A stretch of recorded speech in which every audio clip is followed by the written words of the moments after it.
पृथ्वी लोक पर भ्रमण के लिए गए तो उन्होंने एक युवा को देखा। वह ईश्वर को दोष देता जा रहा था। वह अपने जीवन से निराश था, दुखी था। तब भगवान शंकर बौद्ध भिक्षु का रूप धारण करके उस युवा को असली दुख के बारे में ज्ञान देते हैं। तो चलिए इस कहानी के माध्यम से समझते हैं कि असली दुख क्या होता है। अगर आप यह कहानी सुन रहे हैं तो पूरा सुनिए। इस कथा को आधा अधूरा छोड़कर जाने की गलती मत करिएगा, क्योंकि इस पवित्र कथा को पूरा सुनने से मनचाहा फल की प्राप्ति होगी। इसलिए इस कथा को पूरा सुने। आप शिव भक्त हैं तो भोलेनाथ का अनादर ना करें। सुख और दुख एक ही सिक्के के दो पहलू हैं। ये बात तो आपने सुनी ही होगी। सुख और दुख हमारे जीवन में लगातार आते ही रहते हैं और हमें लगता है कि हमारे जीवन में हजारों दुख हैं, हजारों समस्या।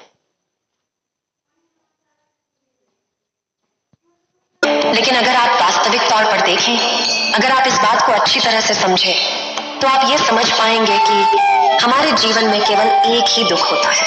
और दुख क्या है वो हम इस कहानी के माध्यम से जानेंगे। और उस दुख का निवारण, उस दुख का समाधान क्या है वो भी हम इस कहानी में ही जानेंगे। तो इस कहानी के अंत तक जरूर बने रहिए। एक समय की बात है, एक गांव में एक व्यक्ति रहता था। उसका नाम सोनू था। वह बड़ा आलसी था और अपने जीवन से बहुत निराश था।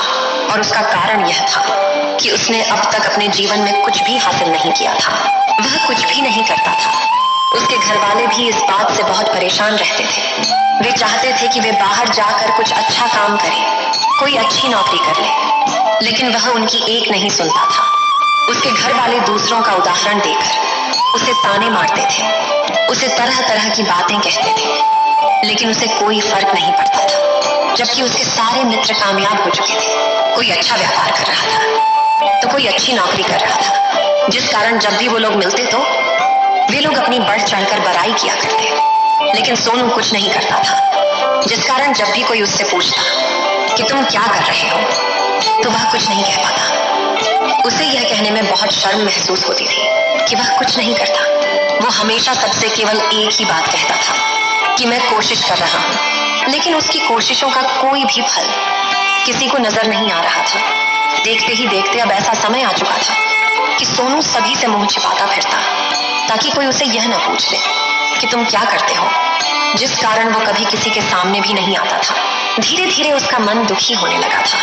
वह बहुत निराश रहने लगा था। उसे अब ऐसा प्रतीत होता था मानो वह इस धरती पर बोझ है, जिस कारण वो अपने आप को बहुत अकेला महसूस करता, बहुत तन्हा महसूस करता। एक दिन तो उसके मन में ये भी विचार उत्पन्न होने लगे कि मेरे हाथों में कुछ नहीं है तो मैं क्या कर सकता हूँ। अकेले बैठकर वह रोता रहा और भगवान को दोष देता रहा। एक दिन छुपता छुपाता वह घर से निकलकर कहीं जा रहा था। तभी उसने रास्ते में देखा कि एक बौद्ध भिक्षु लोगों को प्रवचन दे रहे हैं और प्रवचन में वह दुख की बातें कर रहे हैं। सोनू कुछ देर के लिए अपना मुंह छुपाकर वहीं पर खड़ा हो गया ताकि उसे कोई देख न ले, और चुपचाप वह उन भिक्षु की बातें सुन रहा था।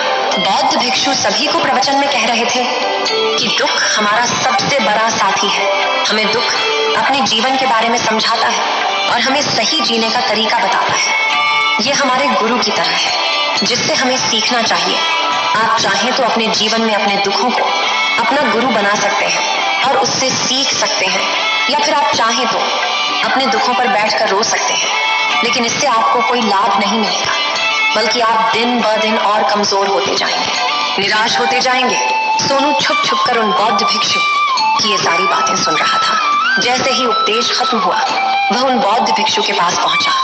उन्हें प्रणाम करके वह कहता है, हे महात्मा, अभी आप कुछ देर पहले दुख को गुरु बता रहे थे। आप कह रहे थे कि दुखों से हमें सीखना चाहिए, हमें उन्हें अपना गुरु बनाना चाहिए। लेकिन मैं भी तो अपने दुखों से परेशान हूँ, अपने जीवन से परेशान हूँ।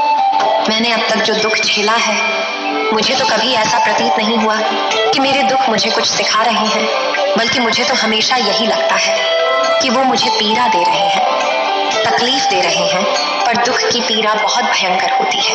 ऐसा लगता है अब इसके बाद हमारा जीवन समाप्त हो जाएगा, इसके बाद हमें कुछ नहीं मिलने वाला, और यहाँ तक कि हमें मृत्यु भी उसके सामने कम लगती है।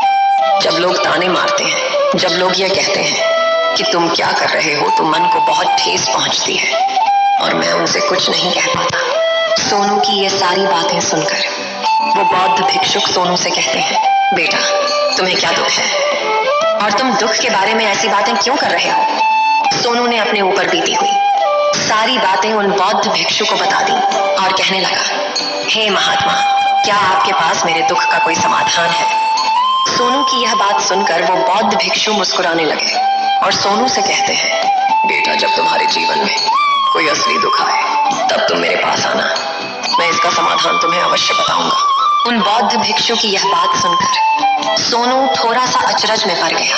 उसे यह समझ नहीं आ रहा था कि क्या उसने अब तक जो दुख झेला है वह असली दुख नहीं है। उसने जो अब तक पीड़ाएं सही हैं, जो ताने सहे हैं, जो तकलीफें उठाई हैं, क्या वह असली दुख नहीं है। आगे वह मन ही मन अपने आप से कहता है कि जब मुझे मेरे अपने नहीं समझ पाए तो ये बौद्ध भिक्षु मुझे क्या 30 लाख से भी ज्यादा म्यूचुअल फंड इन्वेस्टर्स ग्रो का इस्तेमाल करते हैं। पता है क्यों? क्योंकि यहाँ मिलता है आपको 0 कमीशन।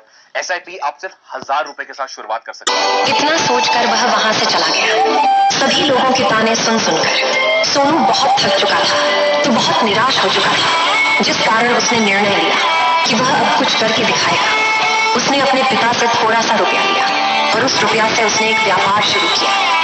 उसके पिता बहुत खुश थे कि कम से कम मेरा बेटा कुछ करने का प्रयास तो कर रहा है, लेकिन उसे व्यापार में कोई सफलता नहीं मिल रही थी, जिस कारण वो बहुत ही हताश हो चुका था।